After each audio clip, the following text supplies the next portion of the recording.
Hello everyone, আসসালামু আলাইকুম। স্বাগতম জানাচ্ছি তোমাদেরকে গ্রামার উইনার সিরিজের প্রিপোজিশনের আজকের দ্বিতীয় লেকচারে। গত ক্লাসে আমরা প্রিপোজিশনের বেশ কিছু রুলস নিয়ে আলোচনা করেছিলাম, যে কোন রুলসটা কখন বসাবো, সেটার বাংলা অর্থ কেমন দিবে, এটা আমরা বিস্তারিত আলোচনা করেছিলাম। রুলসের কিছু পার্ট বাকি রয়েছে, যেই টপিকগুলো থেকে আমাদের এইচএসসিতে পরীক্ষায় প্রশ্ন আসতে দেখা যায়। আজকের ক্লাসে আমরা প্রিপোজিশনের দ্বিতীয় পার্টটি নিয়ে আলোচনা করব, অর্থাৎ এই ক্লাসটা এবং পূর্বের ক্লাসটা, এই দুইটা পার্টের মাধ্যমে আমাদের প্রিপোজিশনের যতগুলো রুলস আছে সবগুলো সুন্দরভাবে শেষ হয়ে যাবে। তারপরে আরো একটি পার্ট থাকবে, যেটাতে আমরা অ্যাপ্রোপ্রিয়েট প্রিপোজিশনগুলো যেগুলো আছে সেগুলো বাংলা অর্থ সহ ব্যাখ্যা সহ আমরা বোঝার চেষ্টা করব। চলো আজকের ক্লাসটা আমরা সবাই মিলে শুরু করছি। প্রিপোজিশনের রুলসের দ্বিতীয় পার্টে আজকের অংশ। সবাই খাতা কলম নিয়ে মনোযোগ দিয়ে ক্লাস শুরু করো। চলো শুরু করি। আচ্ছা, আমরা প্রিপোজিশনের খুব গুরুত্বপূর্ণ একটা ব্যবহার হচ্ছে অফ, ও ডাবল এফ, যেটাকে আমরা অফ বলে থাকি। আচ্ছা, এটা কখন ব্যবহৃত হয়, এটার বাংলা অর্থ কেমন দেয়, আমরা এটা একটু দেখি। চলো। আচ্ছা, অফ আমরা সাধারণত একটা জায়গায় ব্যবহার করি যখন আমরা কোনো কিছু থেকে বিচ্ছিন্ন হওয়া বোঝাই। অর্থাৎ বিচ্ছিন্ন ব্যাপারটা কিরকম, ধরো একটা গাছের মধ্যে আম লেগে আছে, ঠিক আছে, ওই আমটা যখন ছিঁড়ে পড়ে যাচ্ছে, এটা কিন্তু বিচ্ছিন্ন হয়ে যাওয়া। ধরো এই যে ধরো এই যে একটা বোটা থেকে একটা আম বা আপেল কিছু একটা এখানে লেগেছিল ধরো। তো এই জিনিসটা যখন এটা খসে পড়ে যাবে, এটা যখন এটা ছিটকে পড়ে গেল, খসে পড়ে গেল, তো এই খসে পড়ে যাওয়া বোঝাতে আমরা কি ব্যবহার করব, আমরা সেটা ইউজ করব হচ্ছে অফ। ঠিক আছে, তাহলে এটা যে শুধু একটা ফল খসে পড়ে যাওয়া বোঝায় ব্যাপারটা এরকম না। কেউ যদি তার লক্ষ্য থেকে ছিটকে পড়ে যায়, তার যে স্বপ্ন ছিল সেখান থেকে দূরে চলে যায়, সেই জায়গায় আমরা হচ্ছে অফ, এই ও ডাবল এফ, অফ এই প্রিপোজিশনটা ইউজ করব। যেমন এখানে কি পাচ্ছি আমরা, do not cut off from your target, অর্থাৎ তোমার যে লক্ষ্য আছে, তোমার যে গন্তব্য আছে, তোমার যে স্বপ্ন আছে, সেখান থেকে তুমি ছিটকে পড়ো না। সিমিলার আমরা যদি এক্সাম্পল দিতে চাই, তাহলে কি লিখতে পারি, যে আমরা চাইলে এই উদাহরণটা দিতে পারি, you should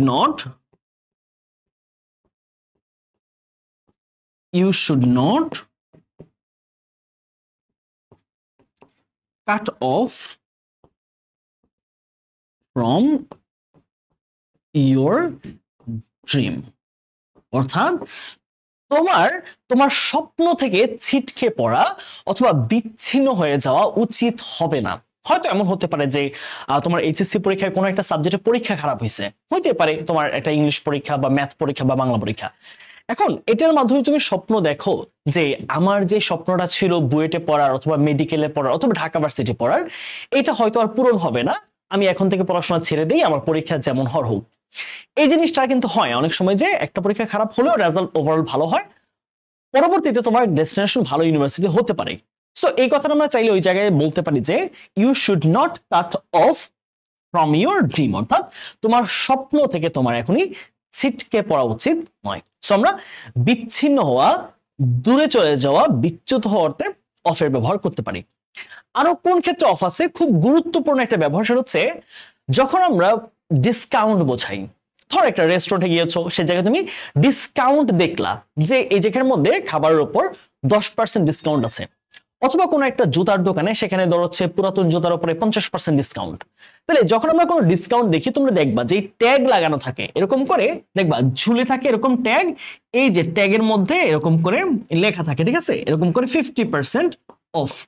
শুধু এরকম শুধু পার্সেন্ট লেখা থাকে, অথবা তুমি দেখবা হচ্ছে কিনা অফ লেখাটাও থাকবে, যে 50% অফ, এরকম দেখবা যে 50% of.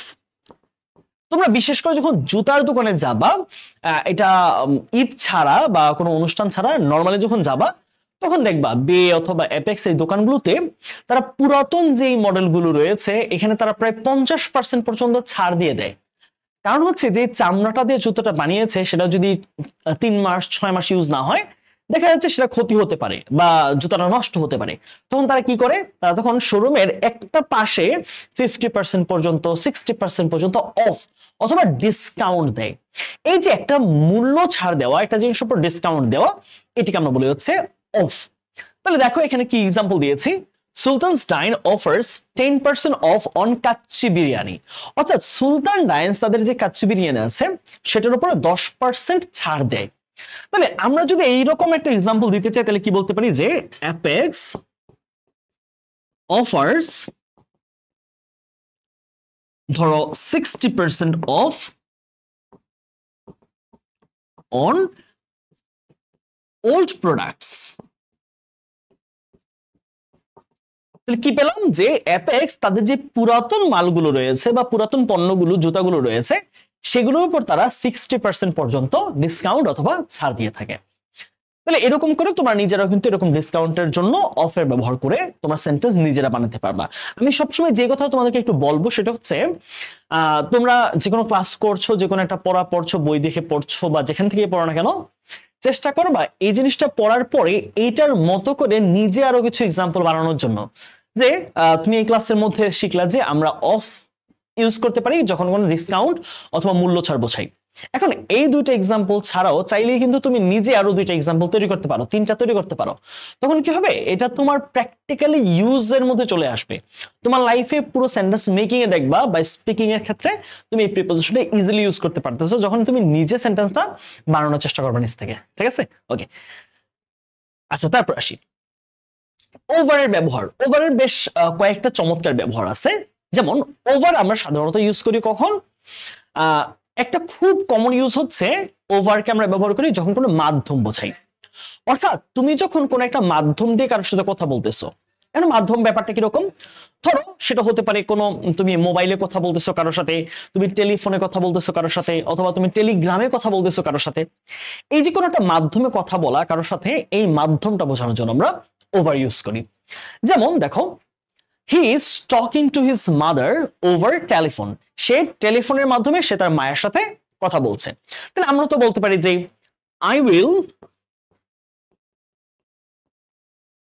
Talk to my father, I'll talk to my father over cellphone. তাহলে আমিও বলতে পারি কিন্তু যে I'll talk to my father over cellphone, আমি আমার বাবার সাথে সেলফোনে কথা বলবো। তাহলে এটা মোবাইল হতে পারে, সেলফোন হতে পারে, টেলিফোন হতে পারে, মোবাইল ফোন হতে পারে, যে কোনো মাধ্যম, তুমি যে কোনো মাধ্যম তুমি কানে দিয়ে অথবা মুখে নিয়ে, মুখের সামনে নিয়ে তুমি যখন কারোর সাথে কথা বলতেছো, অর্থাৎ যোগাযোগের মাধ্যমটা যখন বোঝাচ্ছ, ওই মাধ্যমটা ইউজ করতে আমরা ওভার ইউজ করবো। অনেকে এই জায়গাটা তোমরা ভুল করো, এই যে তোমরা অন দিয়ে আসো, অন টেলিফোন না, অথবা বাই টেলিফোন, এই জায়গায় বাই দিলে হয়তো কাছাকাছি অর্থটা মানায়, বাট এইখানে বাই উত্তরটা হবে না। এখানে কি হবে, এখানে উত্তরটা হবে হচ্ছে ওভার। যে I'll talk to my father by phone, না I'll talk to my mother অথবা my father over phone, আমি আমার বাবার সাথে মোবাইলে কথা বলবো বা টেলিফোনে কথা বলবো। তাহলে কোনো মাধ্যম, যে মাধ্যমটা দিয়ে কোনো একটা যোগাযোগ ব্যবস্থা যাচ্ছে, এই মাধ্যমটার জন্য ইউজ করবো কি ওভার। ওকে, আচ্ছা, ওভারের আরো একটা খুব গুরুত্বপূর্ণ এবং খুব চমৎকার ব্যবহার হচ্ছে ওভার সামগ্রিকতা বোঝায়। সামগ্রিকতা ব্যাপারটা কিরকম, ধরো এখানে ধরো একটা দেশ, ধরো এটা পুরো বাংলাদেশ। হ্যাঁ, বাংলাদেশের কথা চিন্তা করি। হ্যাঁ, বাংলাদেশে যদি আমরা বলি যে পুরো বাংলাদেশ জুড়েই শিক্ষার্থী আছে, কথাটা কি মিথ্যা? না। তুমি যদি ধরো এই যে পঞ্চগড়ে যাও, হ্যাঁ, এখানেও শিক্ষার্থী পাবা। আবার তুমি যদি ধরো হচ্ছে এখানে ধরো চাঁপাইনবাবগঞ্জ গেলা, এখানে শিক্ষার্থী পাবা। তুমি যদি ঢাকায় আসো সেখানেও শিক্ষার্থী আছে। এখানে যদি তুমি সিলেট যাও সেখানে শিক্ষার্থী আছে। তুমি কুমিল্লা গেলে শিক্ষার্থী আছে, ব্রাহ্মণবাড়িয়া শিক্ষার্থী আছে, কক্সবাজারে শিক্ষার্থী আছে, আছে না? সব জায়গায় তো শিক্ষার্থী আছে। তুমি যদি এখানে বরিশাল যাও শিক্ষার্থী আছে, পিরোজপুর যাও শিক্ষার্থী আছে, তুমি সিরাজগঞ্জ যাও শিক্ষার্থী আছে, তুমি যদি এখানে নারায়ণগঞ্জ যাও তাতে শিক্ষার্থী আছে। তার মানে একটা ব্যাপার যখন পুরো জিনিসটা সামগ্রিক ব্যাপারের মধ্যে উপস্থিত থাকবে, তাহলে ওই সামগ্রিকতা, সম্পূর্ণ এরিয়াটা যখন আমরা কভার করা বোঝাই, তখন আমরা ইউজ করি হচ্ছে ওভার। যেমন আমরা সাধারণত একটা এক্সাম্পল ইউজ করে থাকি যে English is spoken all over the world, মানে হচ্ছে ইংরেজি পুরো বিশ্ব জুড়ে বলা হয়ে থাকে, তাই? তাহলে এখানে এক্সাম্পলটা দেখো তো, May Day is observed all over the world. তাহলে মে ডে পালিত হয় কোথায়? অল ওভার দ্য ওয়ার্ল্ড, মানে হচ্ছে পুরো বিশ্বটা জুড়ে। দেখো এই যে মে দিবস, মে মাসের 1 তারিখে যে মে দিবস, হ্যাঁ, অর্থাৎ যে শ্রমিকরা যে তাদের প্রাণ দিয়েছিল 5-6 জন শ্রমিক, তো এই যে মে দিবসটা, এটা কি শুধু আমেরিকায় হয়েছিল বলে কি আমেরিকায় পালিত হয়? দেখো আমাদের বাংলাদেশেও কিন্তু মে মাসের 1 তারিখ কিন্তু আমাদের সরকারি ছুটির দিন থাকে। তার মানে এই মে দিবসটা কিন্তু সারা বিশ্ব জুড়ে একটা সরকারি হলিডে। ঠিক একইভাবে আমি যদি বলি যে ইংলিশের কথাটা, তাহলে কি বলবো? English is spoken all over the world, all over the world. তাহলে এর অর্থ কি দাঁড়াচ্ছে? যে ইংরেজি পুরো বিশ্ব জুড়ে বলা হয়। ব্যাপারটা এরকম, দেখো ইংরেজি ভাষা ধরো ব্রিটিশ যারা আছে নাগরিক তারাই কি শুধু বলে, অথবা কানাডার নাগরিকরা শুধু ইংলিশ বলে, অথবা আমেরিকান কি শুধু বলে? আমরা বাংলাদেশে অনেকে ইংরেজিতে খুব ফ্লুয়েন্টলি কথা বলতে পারি। কথা বলা বাদ দাও, তুমি নর্মাল ইউজের কথাটাও বলো। মানুষ তো নর্মালিও কোনো একটা যদি টুরিস্ট আসে তার সাথে কথা বলতে পারে বা বলার চেষ্টা করে। তুমি চায়নায় যাও, চায়নাতে খুব বেশি চাইনিজ ভাষা, তারপরে মানুষ ইংরেজিটা অ্যাটলিস্ট বুঝে। কোরিয়াতে যাও, তুমি স্পেনে যাও, তুমি পর্তুগালে যাও, ওইসব দেশগুলোতে পর্যন্ত তারা তাদের মাতৃভাষা খুব বেশি ব্যবহার করার পরেও তুমি দেখবা যে তারা ইংলিশটা কিন্তু অ্যাটলিস্ট ট্যুরিজমের জন্য ইউজ করে থাকে। তাহলে আমরা বলতে পারি যে English is spoken all over the world, মানে পুরো বিশ্ব জুড়ে ইংরেজি ভাষাটাকে ব্যবহার করা হয়। তাহলে কোন একটা জিনিস যদি সামগ্রিক জিনিস যদি থাকে বা সামগ্রিক একটা জায়গা জুড়ে যদি থাকে, তাহলে কি হবে? এটা ওভার দিয়ে ইউজ করবা। ঠিক আছে, আশা করছি ওভারের দুইটা ইউজ ক্লিয়ার তোমাদের। একটা হচ্ছে মাধ্যম বোঝাতে, আর একটা হচ্ছে সামগ্রিকতা বোঝাতে আমরা ওভার ব্যবহার করি। আচ্ছা, আর কি আছে আমরা একটু দেখি তো। ওভারের আরেকটা চমৎকার ব্যবহার আছে, সেটা হচ্ছে নিয়ন্ত্রণ বোঝাতে। নিয়ন্ত্রণ, ধরো সন্তানের উপর বাবার এক ধরনের নিয়ন্ত্রণ, অথবা মার্কেটের উপর বিজনেস পার্সনদের নিয়ন্ত্রণ, অথবা নাগরিকদের উপর রাজনীতিবিদদের নিয়ন্ত্রণ বা রাষ্ট্রের নিয়ন্ত্রণ, অথবা ওই ব্যক্তিগুলোর উপর আমাদের নিয়ন্ত্রণ, মেয়ের উপর মায়ের নিয়ন্ত্রণ। তাহলে কোন একটা জিনিস আমরা কর্তৃত্ব রাখার চেষ্টা করি না, যে আমার নিয়ন্ত্রণ রাখা, আমার কন্ট্রোলে রাখা। তাহলে কারো কন্ট্রোলে রাখা, কারো কর্তৃত্বে রাখা বোঝাতে control over someone, control over someone, কারো উপর কর্তৃত্ব। তাহলে খেয়াল করো তো, কর্তৃত্ব করা বোঝাতে France had no control over this duo. Duo এখানে কে কে আছে? ডুও বলতে দুজনকে বোঝাচ্ছে, একটা হচ্ছে লামিন ইয়ামাল, আর একটা হচ্ছে তোমার ওলমো। হ্যাঁ, এই ওলমো, এই দুইটা প্লেয়ার তোমরা যারা খেলা দেখেছো, যে ইউরো চ্যাম্পিয়ন্স যে ট্রফি, ইউরোতে কি হয়েছে যে এই দুইটা প্লেয়ারকে কিন্তু ফ্রান্সের ডিফেন্স বা যেই তারা আটকাতে পারেনি, তারা কিন্তু দুইজন দুইটা গোল করেছে এবং চমৎকার দুইটা গোল হয়েছে। তার মানে যখন কারো উপর আমরা কর্তৃত্ব রাখতে পারছি না, তার উপর আমরা কন্ট্রোল করতে পারছি না, তাকে আটকাতে পারছি না, তো আমরা কি ইউজ করবো? আমরা ওভার ইউজ করি। যেমন ধরো France had no control over this duo, ফ্রান্সের এই দুইজনের উপর কোনো ধরনের কর্তৃত্ব ছিল না। আমরা চাইলে এইভাবে বলতে পারি যে he has no control over his children. এখন ধরো ছেলে মেয়েকে খুব বেশি স্বাধীনতা দিয়েছে বা খুব বেশি তাদের মতো চলতে দিয়েছে, তাদেরকে যেখানে শাসন করা প্রয়োজন সেখানে শাসন করেনি। এর ফলে কি হচ্ছে, অনেক সময় ছেলেমেয়েরা তাদের বাবা মায়ের কথার বাহিরে চলে যায়, তাদের নিয়ন্ত্রণের বাহিরে চলে যায়, তখন চাইলেও তাদের উপর কোনো ধরনের কর্তৃত্ব বা নিয়ন্ত্রণ আরোপ করা যায় না। সো এই যে কি দাঁড়ায়, যে he has no control over his children, ওই লোকটার তার যে সন্তান, তার সন্তানের উপর কোনো ধরনের কর্তৃত্ব আর নাই। তাহলে কারো উপর কর্তৃত্ব বোঝাতে, কোন একটা জিনিসের উপর নিয়ন্ত্রণ বোঝাতে আমরা কি ইউজ করব? ওভার। ওকে, আশা করছি ওভারটা ক্লিয়ারলি বোঝাচ্ছ। আমরা সে ডিউরিং কখন ইউজ হয়? ডিউরিং এই ওয়ার্ডটা যখনই দেখবা তখন তুমি টাইমের সাথে মেলাবা। এই ডিউরিং প্রিপোজিশনটা আসলে কার সাথে? এটার সাথে টাইম জিনিসটা খুব ভালো যায়। ওকে, অর্থাৎ ডিউরিং দিয়ে তুমি এটা টাইমের সাথে কানেক্ট করতে পারবা। আচ্ছা, ডিউরিং এর প্রথম ব্যবহারটা কি?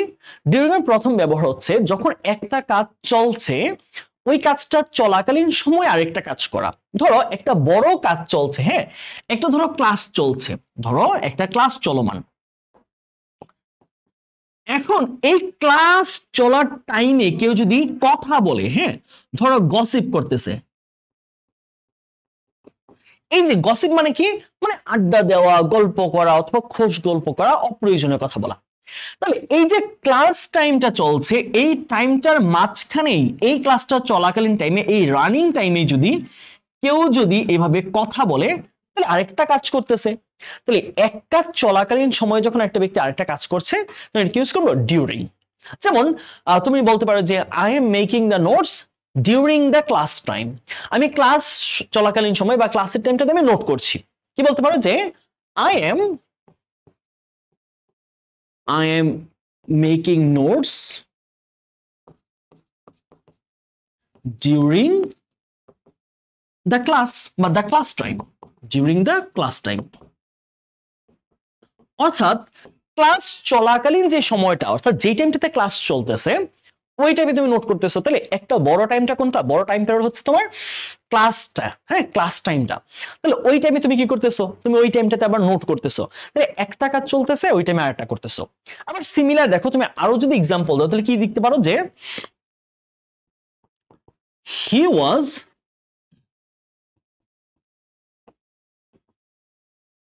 reading books during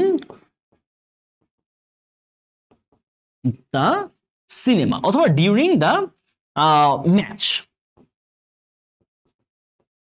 আচ্ছা, তাহলে এখন এমন হতে পারে যে আমাদের বন্ধু মহলে কেউ কেউ খুব মেধাবী শিক্ষার্থী, অথবা তারা খেলাধুলা কোনো কিছু তারা খুব একটা পছন্দ করে না, খেলা সিনেমা। এখন তুমি তাকে খেলা দেখতে নিয়ে গেছো, কোনো একটা ফাইনাল ম্যাচ চলতেছে টিভির মধ্যে, এখন সবাই মিলে বন্ধুরা খেলা দেখছে, কিন্তু ওই বন্ধু কি করছে? সে ওই টাইমে বই পড়তেছে। তাহলে একটা কাজ চলছে যখন, তখন আরেকটা কাজ করতেছে, তাহলে ওই টাইমের মাঝখানে যখন কাজ চলছে তখন কি হবে? ডিউরিং। যে he is reading books during the match অথবা ডিউরিং দ্য ফাইনাল ম্যাচ, অথবা I am eating my dinner অথবা I am having my dinner during the cinema, আমি সিনেমাটা চলাকালীন সময় আমি আমার ডিনার করছি। তাহলে এখানে কি দেখছি আমরা? Two girls are gossiping during class hour, অর্থাৎ ক্লাস আওয়ার যখন চলছে, ক্লাসের সময় যখন চলছে, তখন ওই দুইজন মেয়ে কি করছে? তারা কথা বলছে। তাহলে এই যে ক্লাস আওয়ারটা, এটা একটা লং টাইম, রাইট? তাহলে এই লং টাইমটার মাঝখানে সে কি করছে? সে অন্য একটা কাজ গসিপ করছে।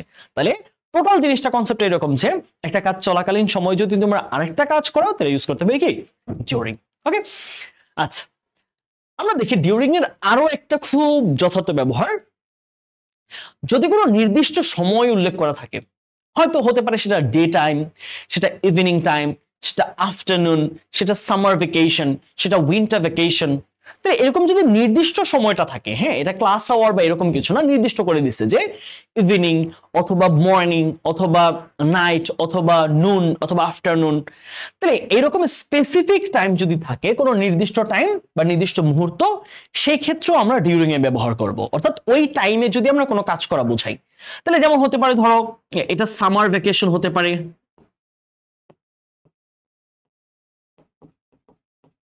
সেটা উইন্টার ভ্যাকেশন হতে পারে,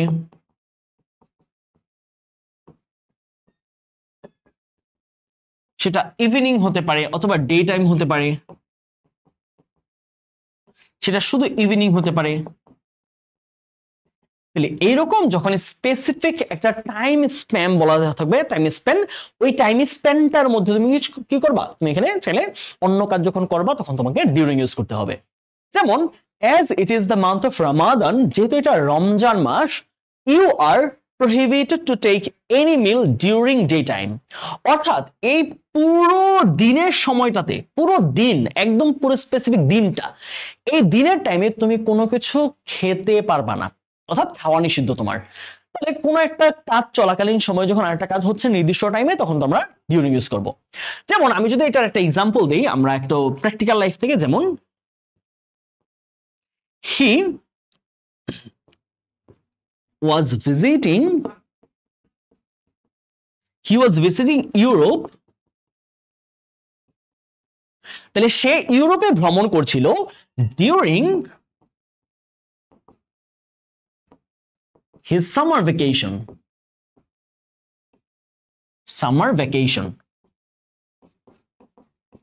তাহলে এখানে কি বললাম আমরা? যে তার যে সামার ভ্যাকেশন, যে স্পেসিফিক একটা টাইম, তার যে ছুটির সময়, যে সামার ভ্যাকেশনটা, he was visiting Europe during his summer vacation, সে তার সামার ভ্যাকেশনের সময়টাতে, তার যে ছুটি ছিল 1 মাস বা 1.5 মাস বা 2 মাস, ওই সামার ভ্যাকেশনটাতে সে ইউরোপ ভ্রমণ করছিল। তাহলে একটা specific time, vacation, summer vacation 2 মাস 1 মাসের টাইম, ওই টাইমটাতে সে একটা কাজ করতেছিল, সে ভিজিট করতেছিল ইউরোপ, তাহলে একটা কাজ চলছিল। তাহলে কি হবে? এই জায়গায় আমরা ইউজ করছি কি?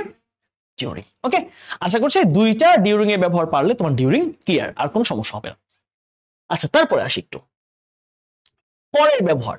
পরের সাধারণ বাংলা অর্থ হচ্ছে জন্য। হ্যাঁ, পরের সাধারণত আমরা জন্য আমরা জানি, সাধারণত ইউজ করি যে I'll buy a shirt for you, আমি তোমার জন্য একটা শার্ট কিনবো। সহজ বাংলায় যদি বলি যে I'll buy a shirt for you, I will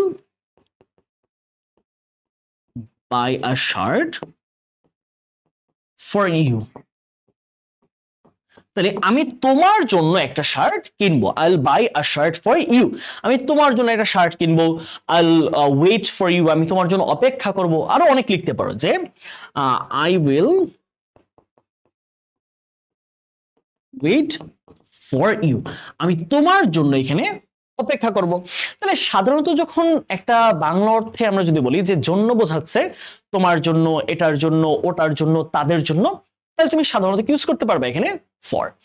কিন্তু আরো কিছু কিছু ক্ষেত্রে স্পেসিফিক ফর বসে, যেমন ধরো যদি স্যাক্রিফাইস বোঝায়, যে কারোর জন্য জীবন দেওয়া, কারোর জন্য রক্ত দেওয়া, কারোর জন্য আঘাত সহ্য করা, কারোর জন্য ক্ষুধার্ত থাকা, কারোর জন্য না খেয়ে থাকা, এই ধরনের তুমি যখন একটা স্যাক্রিফাইসের ব্যাপার বোঝাবা, তাহলে ওই জায়গায় আমরা হচ্ছে ফর ইউজ করি। যেমন ধরো freedom fighters sacrificed their lives for the country, তাহলে মুক্তিযোদ্ধারা দেশের জন্য তারা তাদের প্রাণ দিয়েছিল। একইভাবে আমরা চাইলে এইভাবে লিখতে পারি যে সালাম রফিক বরকত কি করেছে, তাদের রক্ত ঝরিয়েছে, রাইট? সালাম রফিক বরকত shed their blood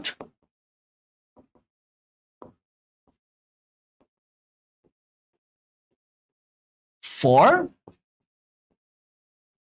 mother tongue, mother tongue মানে কি? মাদার টাং মানে হচ্ছে মাতৃভাষা। আমি কি পাচ্ছি দেখো, যে Salam Rafiq Barkat shed their blood for mother tongue, shed মানে ঝরিয়েছিল পাস্ট ফর্মে। তাহলে সালাম রফিক বরকতেরা তারা মাতৃভাষার জন্য তারা তাদের রক্ত ছড়িয়েছিল। তাহলে কোনো কিছুর জন্য যখন স্যাক্রিফাইস করা বোঝাচ্ছে, আমার নিজের জায়গা থেকে কোনো কিছু ক্ষয় করা বোঝাচ্ছে, হারানো বোঝাচ্ছে, তাহলে আমরা ফরের ব্যবহার করব। আর কোথায় আমরা ফরকে ব্যবহার করতে পারি? যখন আমরা উদ্দেশ্য বোঝাই। হ্যাঁ, একটু আগে দেখলাম যে উদ্দেশ্য বোঝাচ্ছি। ধরো তুমি কোনো কিছু কিনতে বাজারে যাচ্ছ, বা তুমি কারোর সাথে দেখা করতে কোথাও যাচ্ছ, অর্থাৎ কোনো একটা উদ্দেশ্য যখন থাকে তোমার কাজের, যে আমি পড়াশোনা করছি মেডিকেলে চান্স পাওয়ার জন্য, অথবা আমি খাবার খাচ্ছি নিজেকে স্যাটিসফাই করার জন্য, আমার যেই ক্ষুধা নিবারণ করার জন্য, অথবা আমি কুমিল্লা যাচ্ছি আমার বন্ধুর সাথে সাক্ষাৎ করার জন্য। তাহলে উদ্দেশ্য বোঝাচ্ছে, রাইট? কোনো একটা কাজের উদ্দেশ্য থাকে কিন্তু। যেমন ধরে বললা যে we will go to Comilla, আমরা কুমিল্লা যাব ফর মিটিং আওয়ার ফ্রেন্ডস, অর্থাৎ আমরা আমাদের বন্ধুদের সাথে সাক্ষাৎ করার জন্য, তাদের সাথে দেখা করার জন্য আমরা কুমিল্লায় যাব। তাহলে খেয়াল করো এখানে কি পাচ্ছি আমরা, the girl is crying for having this beautiful dress. ওই যে আমরা একটা পড়েছিলাম না যে so elegant, so beautiful, just looking like wow. তাহলে ওই ড্রেস কেনার জন্য মেয়েটা কান্না করছে। The girl is crying for having this beautiful dress, তাহলে এই যে মেয়েটা কান্না করছে, কান্না করার উদ্দেশ্যটা কি? উদ্দেশ্য হচ্ছে for having this beautiful dress, অর্থাৎ এই যে সুন্দর ড্রেসটা আছে, এই ড্রেসটা কেনার জন্য বা পাওয়ার জন্য, পাওয়ার উদ্দেশ্যে সে কান্না করতেছে। তাহলে কোনো একটা কাজ করার উদ্দেশ্যে যখন একটা কাজ করি, আমরা অন্য জিনিস হইতে পারে যে আমি আমার নিজের ক্ষুধা নিবারণের জন্য খাবার খাই, তাহলে সেটা একটা উদ্দেশ্য। উদ্দেশ্য কি? খাবার খাচ্ছি, কাজটা হচ্ছে খাবার খাচ্ছি, উদ্দেশ্যটা কি? ক্ষুধা নিবারণ। দেখো সেন্টেন্সটা কিরকম হতে পারে, যে we eat foods for satisfying, অবশ্যই ফরের সাথে কি হবে? ভার্বটার আইএনজি হবে, ফর স্যাটিসফাইং আওয়ার হাঙ্গার। ওকে, তাহলে কি পাচ্ছি আমরা এখানে, যে উই ইট ফুডস, ফুডস হবে না, এটা হবে ফুড। ওকে, ফুডের সাথে এসটা হবে না। We eat food for satisfying our hunger, অর্থাৎ আমরা আমাদের ক্ষুধা নিবারণ করার জন্য, আমরা আমাদের ক্ষুধাকে শেষ করার জন্য আমরা কি করি? আমরা আমাদের খাবার খাই। তাহলে কোন একটা উদ্দেশ্য যখন কাজ করছো তখন কি ইউজ করবা? তখন ফর ইউজ করবা। আচ্ছা, তারপর একটু দেখি কি আছে বিসাইড এর ব্যবহার। আমরা কোন ক্ষেত্রে বিসাইড ব্যবহার করব? দেখো সাধারণত যখন আমরা পাশাপাশি বোঝাই, ধরো এই যে the mobile is beside the pen, তাহলে মোবাইলটা কিসের পাশে আছে? এই কলমটা ঠিক পাশে আছে। আবার আমি বলতে পারি যে I am standing beside the board, তাহলে এই যে আমার সাথে এটা সম্পর্কটা কিরকম? পাশাপাশি, যে I am standing beside the board, অথবা the board is standing beside me, বোর্ডটা আমার পাশে দাঁড়িয়ে আছে। তার মানে কোন একটা জিনিস যখন কোন একটা কিছুর পাশে থাকছে তখন কি হচ্ছে? তখন সে জায়গায় বিসাইড ইউজ করব, পাশাপাশি বোঝাতে, পাশে। তাহলে হি সেড বিসাইড হার, ছেলেটা তার পাশে বসেছিল, but did not talk to her, কিন্তু ওই মেয়ের সাথে কোনো কথা বলেনি। আবার আমরা চাইলে এইভাবে বলতে পারি যে there is a college beside the river, তাহলে নদীটার পাশে বা ওই নদীর পাশে একটা কলেজ আছে। তাহলে এই যে নদী, ধরো এখানে হচ্ছে নদীটা যাচ্ছে, এই আমরা ধরে নিলাম এটা হচ্ছে নদী, এটা ধরে নিলাম নদীটা। তাহলে এই নদীটার এই পাশে ধরো এই জায়গাটার মধ্যে যদি একটা কলেজ স্থাপিত হয়, এই জায়গার মধ্যে ধরো একটা কলেজ, তাহলে এই যে কলেজটা, এটার জন্য আমি কি বলবো? যে দ্য কলেজ ইজ স্ট্যান্ডিং, অথবা দ্য কলেজ ইজ লোকেটেড, অথবা the college is situated beside the river. The college is situated beside the river, অথবা there is a college beside the river, অর্থাৎ নদীটার পাশে একটা কলেজ আছে, অথবা নদীটার পাশে কলেজটা অবস্থিত। ঠিক আছে, তাহলে কোনো জিনিসের পাশে যখন হচ্ছে তখন কি হচ্ছে? তখন সেটা হচ্ছে বিসাইড। আরেকটা ব্যবহার আমাদের আছে ইনটু। আমরা কখন ব্যবহার করি? দেখো ইনটুকে আমরা সাধারণত এইভাবে ইউজ করি যে এই দুইটা প্রিপোজিশন মনে রাখো, টার্ন ইনটু অথবা চেঞ্জ ইনটু। এই দুইটা প্রিপোজিশনের বাংলা কি দাঁড়ায়? পরিবর্তন হওয়া, পরিবর্তন করা। আচ্ছা, যখন ধরো একটা জিনিস তার একটা রূপ থেকে তখন আরেকটা রূপে রূপান্তরিত হয়, ধরো কি হচ্ছে, সেখানে পানি থেকে বরফে রূপান্তরিত হচ্ছে, এটাকে যখন আমরা তাপমাত্রা কমিয়ে ফেলছি। আবার পানি থেকে সেটা বাষ্পে পরিণত হচ্ছে যখন আমরা তাপমাত্রা অনেক বেশি বাড়িয়ে ফেলছি। আবার যে কোনো জিনিস একটা কাঠ থেকে চেয়ারে রূপান্তর হতে পারে, হ্যাঁ, এটাকে যখন আমরা বার্নিশ করছি, ফার্নিশ করছি, কাটছি, এটা কাঠ থেকে রূপান্তরিত হয়। আবার ধরো এক জায়গায় একরকম শক্তি থেকে আরেক রকম শক্তিতে রূপান্তরিত হয়। তাহলে এই যে ব্যাপারটা এক জায়গা থেকে আরেক জায়গায় রূপান্তরিত হওয়া, তার চেঞ্জ হওয়া, টার্ন করা, এটাকে আমরা বলবো হচ্ছে টার্ন ইনটু অথবা চেঞ্জ ইনটু। যেমন ধরো ওয়াটার চেঞ্জেস ইনটু আইস এট 0 ডিগ্রি সেলসিয়াস, যে পানি মাত্র 0 ডিগ্রি সেলসিয়াসে বরফে রূপান্তরিত হয়। আবার আমরা বলতে পারি যে দিস উড, এভাবে লিখো যে water turns into vapour. Vapour স্পেলিংটা একটু ভুল হইতে পারে, ভ্যাপর মানে হচ্ছে বাষ্প। Water turns into vapour at 100 degree Celsius. Okay, তাহলে কি পাচ্ছি আমরা? যে পানি 100 ডিগ্রি সেলসিয়াসে সেটা পানি থেকে বাষ্পে পরিণত হয়। তাহলে এইরকম যখন কোনো জিনিস রূপান্তর হয়, এই যে তোমরা এখানে দেখলে বুঝবা যে কোন কোন ব্যাপারটা আছে, তোমরা দেখলে ইজিলি বুঝতে পারবা যে পানি যখন 0 ডিগ্রি সেলসিয়াসে সেটা বরফ থেকে পানি হয়ে যায়, আবার পানিকে ফুটাতে ফুটাতে সেটা যখন 100 ডিগ্রি সেলসিয়াস মাত্রায় গিয়ে দাঁড়ায়, তখন সেটা পানি থেকে আস্তে আস্তে বরফে রূপান্তরিত, বাষ্পে রূপান্তরিত হওয়া শুরু করে। তাহলে কোনো জিনিস এক পজিশন থেকে, তার একটা অবস্থা থেকে সেটা যখন রূপান্তরিত হয়, অন্য কিছু পরিবর্তন হয়, তখন কি ইউজ করবো আমরা? টার্ন ইনটু অথবা চেঞ্জ ইনটু। ওকে, আচ্ছা, আরেকটা আমরা একটু যদি দেখি যে ইনটুর আরেকটা সুন্দর ব্যবহার, সেটা হচ্ছে ভাগ হওয়া বোঝাতে।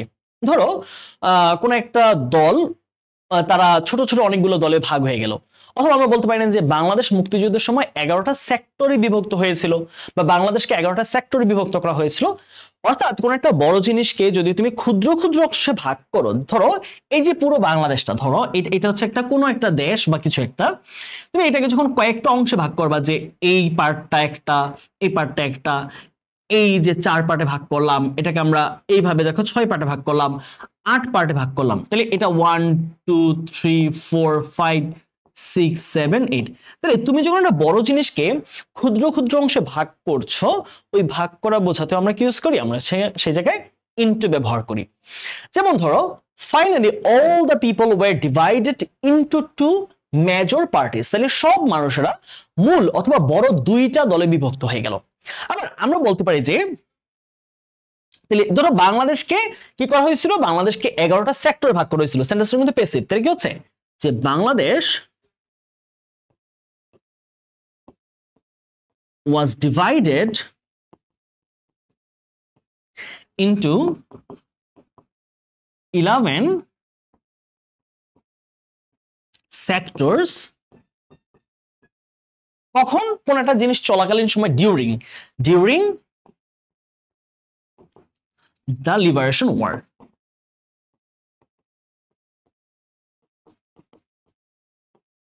ঠিক আছে, তাহলে মুক্তিযুদ্ধ চলাকালীন সময় বা মুক্তিযুদ্ধের সময়টাতে পুরো বাংলাদেশকে 11টা সেক্টরে ভাগ করা হয়েছিল। তাহলে কোন একটা বড় জিনিসকে, বৃহৎ জিনিসকে আমরা যখন ক্ষুদ্র অংশে ভাগ করে ফেলি তখন সেটা কি হবে, ডিভাইড ইনটু। ঠিক আছে, আশা করছি ইনটুর ব্যবহার ক্লিয়ারলি তোমরা বুঝতে পেরেছো। ওকে, আর আশা করছি নাই। হ্যাঁ, ওকে, তাহলে তোমাদের মোটামুটি হচ্ছে প্রিপোজিশনের 2টা ক্লাস হলো। গত পার্ট 1 ওইখানে আমরা বেশ কিছু রুলস একদম ব্যাখ্যা আলোচনা করেছি চিত্র সহ। আজকে আমরা বেশ কিছু রুলস চিত্র ব্যাখ্যা আলোচনা করিয়ে দিলাম। যদি তুমি এই 2টা ক্লাস খুব মনোযোগ দিয়ে করো, এই 2টা ক্লাস যদি তুমি খুব ভালোভাবে নোট করে করে করো, তাহলে তোমার প্রিপোজিশন নিয়ে আশা করছি প্রিপোজিশন যত ধরনের নিয়ম থাকুক তোমার আর কোথাও কোনো ধরনের ঘাটতি আশা করছি থাকবে না। তোমরা ক্লাস নোটগুলোকে শেয়ার করার চেষ্টা করবে ইংলিশ উইনার স্টুডেন্টস কমিউনিটি, এই গ্রুপটার মধ্যে। এই নামে তোমরা একটু সার্চ করে একটা গ্রুপ পাবা, ইংলিশ উইনার স্টুডেন্টস কমিউনিটি।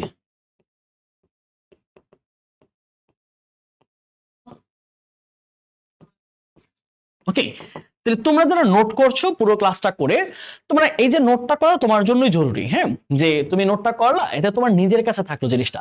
তো এই আমি যখন পড়তাম, আমি যখন এসএসসি তে পড়তাম, বিশেষ করে এসএসসি আর এইচএসসি তে, তখন আমি ভোকাবুলারি নোট করার খুব ভালো একটা অভ্যাস ছিল। আমি খুব শব্দার্থ মুখস্থ করতাম। এর জন্য কি করতাম, আমি ছোট ছোট হ্যান্ড নোট করতাম। একটা নোটের মধ্যে 5টা ওয়ার্ড বা 4টা ওয়ার্ড, ওইটার সিনোনিম অ্যান্টোনিম আমি লিখে লিখে পকেটে রাখতাম। যেটা হইতো আমি যখন কলেজে যাচ্ছি, তখন বাসে যেতে হতো বা লেগুনায় যেতে হতো, ওই তখন যাওয়ার সময় আমি 4টা 5টা ওয়ার্ড 2-3 বার পড়লে এটা আমার মনে থাকতো। আবার ব্যাক করার সময় আবার নতুন 2টা পড়তাম। এরকম করে করে ভোকাবুলারি আমার এনরিচ করতে খুব হেল্প করছে এই যে নোট করার ব্যাপারটা। সো নোট করা তোমার জন্য জরুরি। তুমি নোটগুলো যদি করে থাকো এবং অন্যকেও এই নোটগুলো হেল্প করবে আশা করি। তুমি এই গ্রুপটা একটু ফেসবুকে সার্চ করবা, ইংলিশ উইনার স্টুডেন্টস কমিউনিটি। সেখানে তুমি যদি নোটগুলো সাবমিট করো সুন্দরভাবে ক্যাম স্ক্যানার দিয়ে স্ক্যান করে, তাহলে সেখান থেকে আমি এটাকে অ্যাপ্রুভ করে দিলে তোমার বাকি যেই কলেজে পুরো স্টুডেন্টরা রয়েছে তারা এটা দেখতে পারবে। আর এই ক্লাসটার যেই হাতে লেখা পিডিএফটা, এই পিডিএফটা তোমরা ইংলিশ উইনার ইউটিউব চ্যানেলে এই ভিডিওর তোমরা ক্যাপশনে তোমরা এটা হচ্ছে পেয়ে যাবা। অর্থাৎ আর এই ভিডিওর যে পিডিএফটা আছে, এই পিডিএফটা তোমরা ইংলিশ উইনার এবং বন্দি পাঠশালা এই 2টা চ্যানেলের ইউটিউব চ্যানেলের ভিডিওর নিচে ক্যাপশনে তোমরা ড্রাইভ লিংকটা পাবা। ঠিক আছে, তাহলে আশা করছি তোমাদের প্রিপোজিশন নিয়ে তোমাদের চাপ শেষ। প্রিপোজিশনের আরো কিছু ক্লাস আসবে, অর্থাৎ অ্যাপ্রোপ্রিয়েট প্রিপোজিশনের ক্লাস আসবে আমার তার পরবর্তী ক্লাসে, এবং তারপরে আসবে সেটার উপর অনেক বেশি প্র্যাকটিস।